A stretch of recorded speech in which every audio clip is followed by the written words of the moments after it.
অনুব্রত মণ্ডলের বিপদ আরও বাড়ল। এই মুহূর্তে অনুব্রত মণ্ডল তার জেলা রাজনীতিতে তার গুরুত্ব ক্রমশ কমছিল। মমতা ব্যানার্জি তার ডানা ছেটে দিচ্ছিল, এটা আমরা প্রত্যেক দিন দেখছিলাম, এবং সে নিয়ে অনুব্রত মণ্ডলের মারাত্মক ক্ষোভও তৈরি হচ্ছিল। এবং এই অনুব্রত মণ্ডলের ডানা ছেটে দিয়ে কাজল শেখ সেখানকার নেতা হয়ে যাচ্ছিল, তার সমস্ত ক্ষমতা কাজল শেখের হাতে ট্রান্সফার হয়ে যাচ্ছিল ধীরে ধীরে, এটা আমরা বুঝতেই পারছিলাম। আমরা প্রথমেই বলেছিলাম যে অনুব্রত মণ্ডল মমতা ব্যানার্জির বিষ নজরে পড়েছে, কারণ অনুব্রত মণ্ডল ইডির সঙ্গে তিনি নাকি একটা রফা করেছিলেন, এরকম একটা কথা রাজনৈতিক মহলে চর্চা হচ্ছে। তৃণমূল কংগ্রেসের অন্দরের সূত্র মারফত আমরা যা জেনেছি যে অনুব্রত মণ্ডল ইডিকে তিনি অনেক তথ্য দিয়েছেন, যে তথ্যটা দেওয়ার ফলে আগামী দিনে মমতা ব্যানার্জি এবং তার পরিবার হয়তো বিপদে পড়তে পারে। সেই কারণেই ইডির এই দেওয়া তথ্যকে কেন্দ্র করি অনুব্রত মণ্ডলের সঙ্গে মমতা ব্যানার্জির একটা দূরত্ব তৈরি হয়। আর সেই কারণেই ইডি অনুব্রত মণ্ডলের যে জামিন হয় সেই জামিনেরও বিরোধিতা করেনি। এখান থেকে অনুব্রত মণ্ডলের সঙ্গে মমতা ব্যানার্জির দূরত্ব তৈরি হয়, আর সেই সুযোগটাকে কাজে লাগায় পূর্ণভাবে কাজল শেখ। কাজল শেখ অনুব্রত মণ্ডলের বিরোধী গোষ্ঠীর নেতা বলেই তাকে পরিচিত, তিনি বীরভূম জেলা রাজনীতিতে।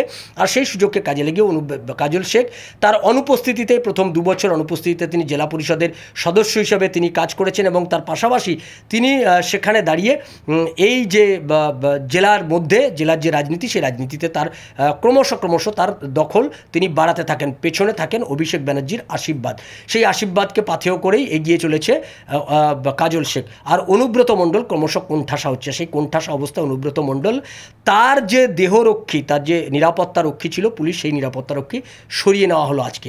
কেন সরিয়ে নেওয়া হলো না? গতকাল তিনি বোলপুরে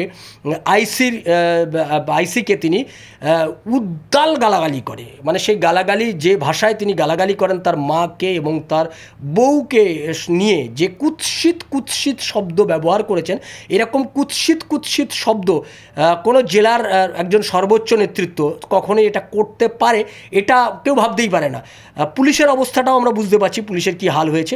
আর উল্টো দিকে অনুব্রত মণ্ডলও কতটা ফ্রাস্ট্রেটেড, অনুব্রত মণ্ডল জেলাতে কতটা কোণঠাসা, যে তাকে এখন একটা থানার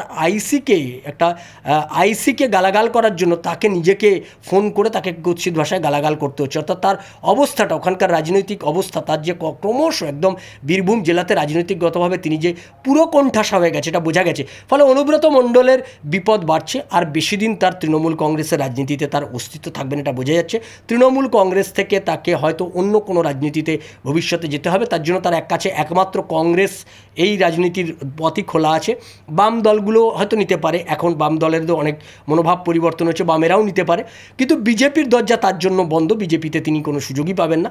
ফলে এই জায়গায় অনুব্রত মণ্ডলের বিপদ অনেক বাড়ছে, তার কাছে আর কোনো পথ খোলা নেই। দেখা যাক শেষ পর্যন্ত অনুব্রত মণ্ডল কী করে।